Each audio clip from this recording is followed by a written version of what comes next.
안녕하세요. 저는 올해 30살인 여자입니다. 저는 얼마 전 제게 말도 안 되는 일이 생겨서 이렇게 글을 써요.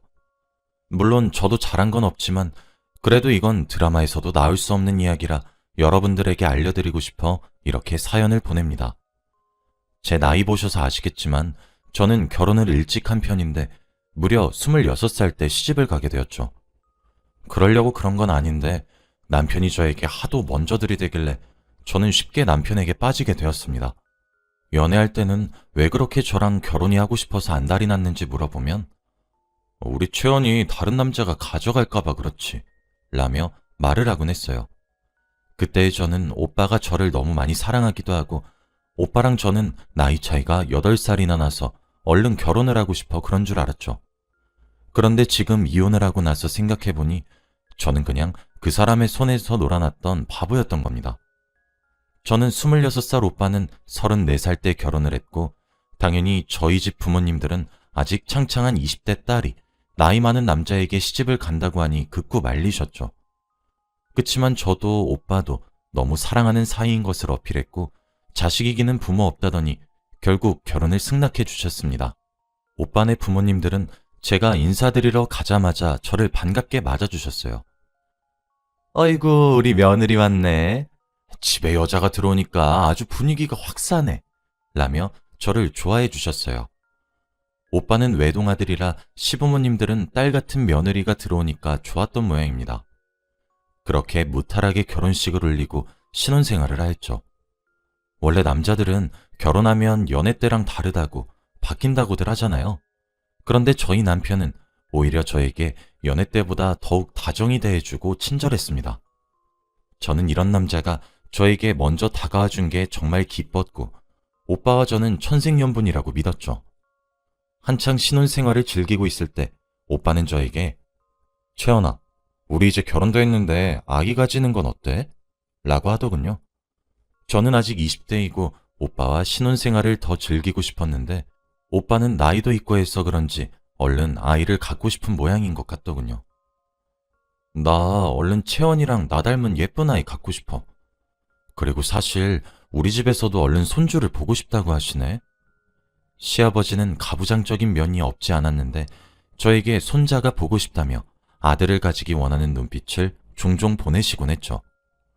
저는 아직 아기를 가질 생각은 없었지만 시댁의 눈치와 남편의 권유로 아기를 가질 준비를 차차 하기 시작했어요. 오빠 같은 남편만 있다면 임신은 별로 두려울 것 같지 않았거든요. 항상 제 옆에서 저의 두 손 두 발이 되어주는 남편을 믿었기 때문이죠. 그런데 생각보다 아기는 저희에게 일찍 찾아왔고 저는 임산부가 되었습니다. 남편은 너무 기뻐했고 남편과 저 사이에 아이가 생겼다는 게 너무 행복했죠. 이렇게 행복할 것 같은 날도 결국엔 얼마 가지 못했어요. 저는 제가 임신을 하면 남편이 성심껏 저를 모실 줄 알고 아기를 가진 건데 제가 임신을 하자마자 남편은 태도가 180도 변해버렸거든요. 항상 연락도 꼬박꼬박 해주고 저를 위해 매일 집에도 일찍 들어오던 남편이 밥 먹듯이 회식을 하고 밖에서 뭐하고 돌아다니는지 물어도 일절 대답하지 않았죠. 저는 그렇게 남편에게 버림받은 채 아이를 출산했고 시아버지가 원했던 아들을 출산하게 되었습니다. 시아버지는 집안에 경사가 났다면서 저에게 아가, 정말 수고 많았다. 대를 이을 자식이 생긴 거야. 라며 저를 꼭 안아주셨죠. 그래도 제 출산이 누군가에게 기쁨이 되었다니 기분은 나쁘지 않았습니다.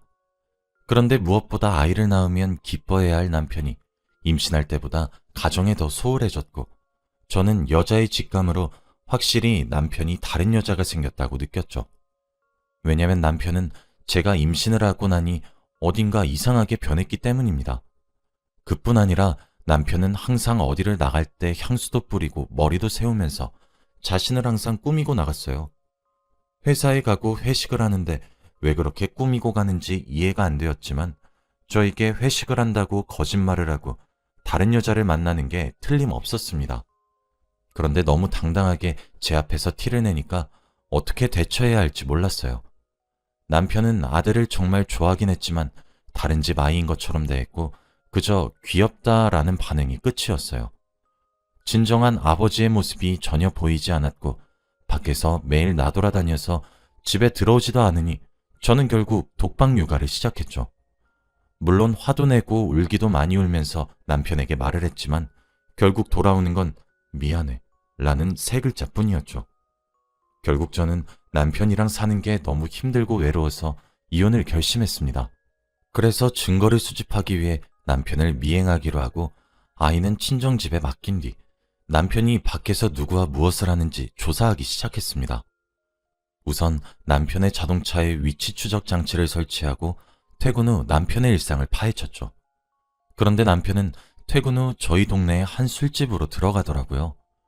저는 드디어 증거를 잡았다는 생각에 더 확실한 증거를 위해 남편이 다른 여자와 술을 마시고 있으면 저는 그 자리를 덮치기로 했죠.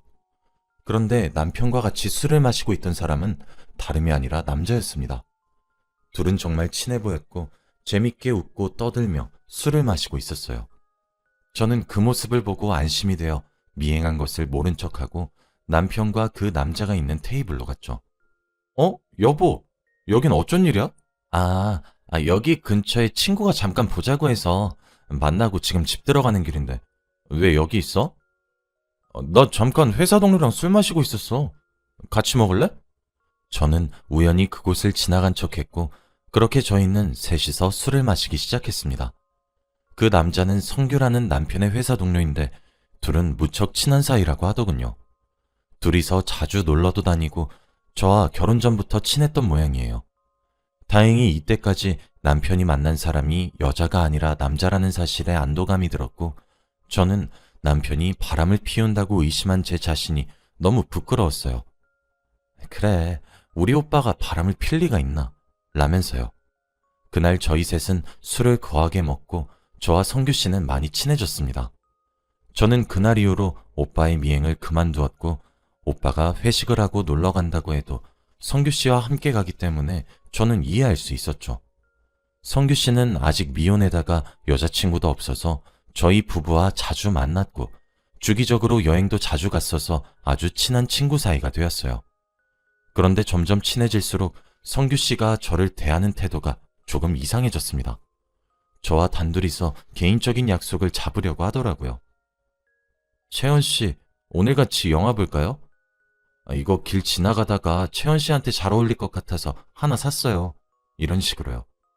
선물을 건네는 것도 처음엔 감사하다고 받았지만 날이 갈수록 과해지는 선물에 저는 성규 씨, 선물 주시는 건 감사한데 이제 안 주셔도 괜찮아요. 마음만 받을게요. 라고 딱 잘라 선을 그었죠. 그런데 성규 씨의 대답이 더욱 가관이었습니다. 채연 씨, 내가 이 정도 했으면 눈치채야죠. 네? 제가 채연 씨 마음에 품고 있는 거 모르시겠어요? 네? 장난치지 마세요. 아들까지 있는 사람한테 무슨... 진짜예요. 지금 남편이 채연 씨한테 못 해주잖아요. 그런 놈 버리고 저한테 와요. 성규 씨, 지금 제 남편은 성규 씨 친구... 알아요. 그래서 지금까지 참았던 겁니다. 이제 더 이상은 못 참겠어요. 제가 더 잘할 자신 있어요. 저는 정말 갑작스러운 성규 씨의 고백에 이러면 안 되지만 조금 설렜어요. 사실 한동안 남자에게 사랑을 받은 적이 없어서 이런 성규 씨의 고백이 제 마음을 흔들게 된 거죠. 결국 저는 성규 씨의 마음을 받아주게 되었습니다. 그런데 신기하게도 남편은 저에게 관심도 없는지 저는 매일 꾸미고 집에도 잘 들어오지도 않는데 의심을 하지 않더라고요. 오히려 저에게 친구가 생겨서 다행이라며 잘 갔다 오라고까지 했습니다. 남편이 맞긴 한 건지 어쩔 때는 그냥 남편을 성규 씨로 바꿔버리고 싶었죠. 그치만 성규 씨도 남편과 예전처럼 주기적으로 자주 만나고 저희 셋이서 여행도 다녀서 남편은 저희 사이를 의심할 수 없었어요. 그렇게 저는 평소처럼 성규 씨의 집에서 같이 영화도 보고 맛있는 음식도 차려서 먹고 집 데이트를 하다가 분위기가 무르익어갈 때쯤 성규 씨의 집 비밀번호를 누르는 소리가 났어요.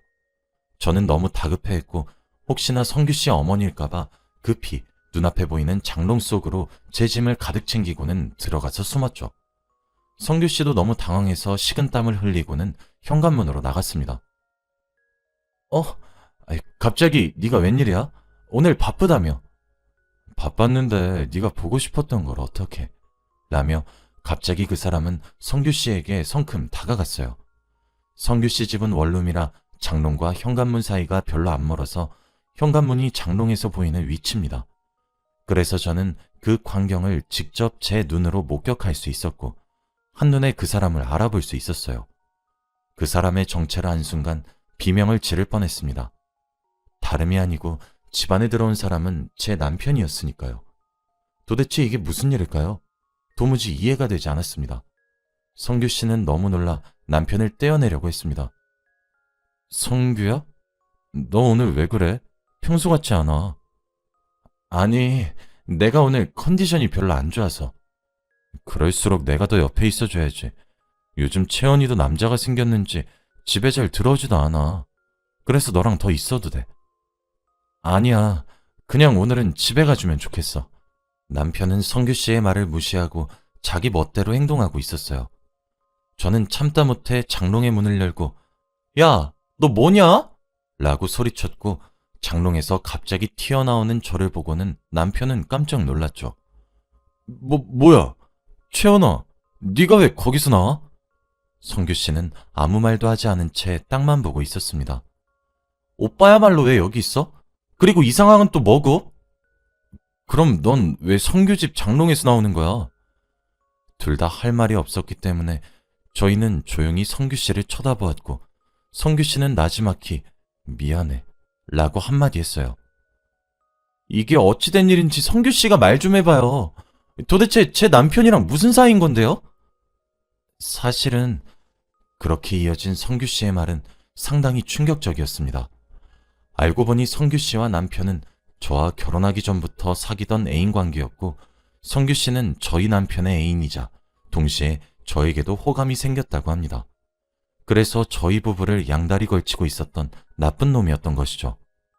남자와 여자 모두를 좋아하는 거라 성규 씨는 저희들을 진심으로 사랑하긴 했다고 하더군요. 그런데 일이 이렇게 커질 줄 몰랐다며 미안하다고 사과를 했습니다. 저는 정말 어처구니가 없었고 저를 두고 남편과 성규 씨가 그렇고 그런 사이라니. 그럼 남편도 성규 씨와 같은 마음으로 저와 결혼을 한 것인지 혼란스러웠어요. 저는 남편에게 물었습니다. 오빠, 그럼 오빠도? 오빠는 아무 말이 없더라고요. 한참 뒤 오빠는 제게 진실을 말했습니다. 아니, 난 아니야. 나 사실 남자에게만 끌려. 저는 오빠의 말을 듣고 머리가 하얘졌고 어디서부터 잘못된 건지 알고 싶었습니다. 뭐?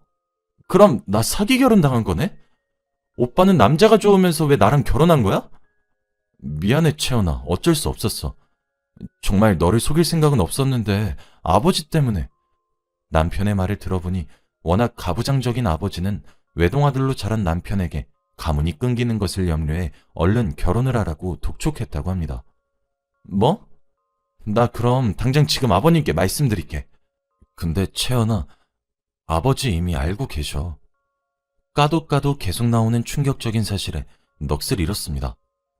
나도 너랑 결혼하기 전에 성규를 만나고 너무 좋아서 아버지한테 호적 파이는 것 작정하고 진지하게 말씀드렸어. 남자 좋아한다고. 그런데 너도 우리 아버지 성격 잘 알잖아. 어떤 반응일지. 당연히 화내셨지. 난 절대 여자가 좋지 않다고 말씀드려도 아버지한테 난 그저 정신병자였고 워낙 아버지가 주위 시선 중요하게 생각하시는데 하나밖에 없는 아들이 남자를 좋아한다고 하면 얼마나 우리 집안이 손가락질 받겠어? 아버지는 그쪽으론 지식이 무지하셔서 결혼하면 괜찮아질 거라 생각하셨고 단지 가문이 끊기지만 않으면 된다는 생각만 하셨기 때문에 너랑 결혼한 거야. 남편은 그냥 아들을 낳기 위해서 그리고 시아버지의 결혼 강행에 벗어나지 못해서 좋아하지도 않는 저와 결혼을 하게 된 것이었어요. 남편이 저와 연애를 할 때부터 그렇게 결혼을 하자고 했던 이유를 드디어 알 수 있었습니다. 남편은 얼른 저와 결혼해서 아들을 낳으면 성규 씨와 행복하게 만날 수 있으니까 그랬던 거였어요. 그때 남편은 성규 씨에게 말을 하더군요. 성규야, 그런데 너 다른 사람도 아니고 왜 내 아내랑 바람을 펴? 이건 아니지. 어떻게 네가 나한테 이래? 네가 애초부터 셋이서 여행 가고 술 먹고 이런 자리 안 만들었으면 된 거 아니야. 내가 분명히 여자 좋아하는 거 너도 알았잖아. 내가 채연 씨한테 흔들릴 건 예상 못했니? 성규 씨는 저희 남편에게 오히려 적반하장으로 화를 냈습니다. 저는 둘의 싸움을 지켜보다가 야, 정말 세상 잘 돌아간다. 어떻게 이런 일이 생기냐? 라고 한탄을 했어요. 채연아, 너도 잘한 거 하나도 없어. 너도 남편 놔두고 내 친구랑 바람핀 거야. 너 같은 남편? 애초부터 오빠가 몰래 남자 만나지 말고 나한테 잘해줬으면 바람 피지도 않았어. 내가 바람 핀 이유는 다 오빠 때문이야. 저희의 싸움은 끝날 기미가 안 보였고 저는 짐을 챙겨 집으로 돌아갔습니다. 저는 너무 화가 났지만 어디다가 화를 풀어야 할지 몰랐죠. 저는 사기 결혼을 당한 거지만 그 사람들의 거짓말이 잘못이지 사람 자체의 잘못은 아니잖아요. 하지만 그렇다 쳐도 저도 잘한 게 없죠. 남편이 있는 여자가 남편의 절친과 바람을 핀 사이니까. 어디 가서 제 이야기라면 오히려 제 무덤을 파는 격이 되는 거죠. 그렇게 친정집에도 알리지 않고 친구들에게도 일절 말을 하지 않았습니다.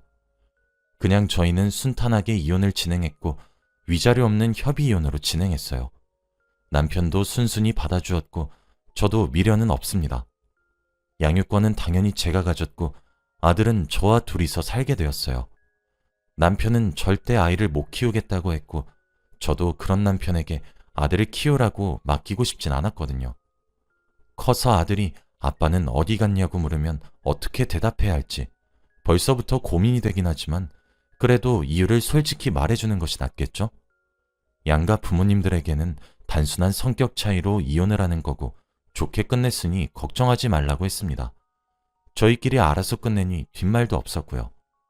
그렇게 남편과 저 그리고 성규 씨는 이상한 삼각관계를 끝냈고 그동안 못했던 엄마 노릇을 이제서야 하는 중입니다. 알아보니 남편과 성규 씨는 이제 당당하게 만나는 것 같더라고요. 시아버지의 반대에도 무릅쓰고 둘이서 동거를 하는 모양입니다. 아마 시댁과는 연을 끊었겠죠. 저도 잘한 건 하나 없지만 그래도 제 불륜이 아니었다면 저는 아직도 사랑받지 못한 채 독박 육아를 했었을 것 같아요. 모두들 욕을 하시겠지만 그래도 제 선택에는 후회가 없습니다. 제 이야기는 여기까지입니다. 들어주셔서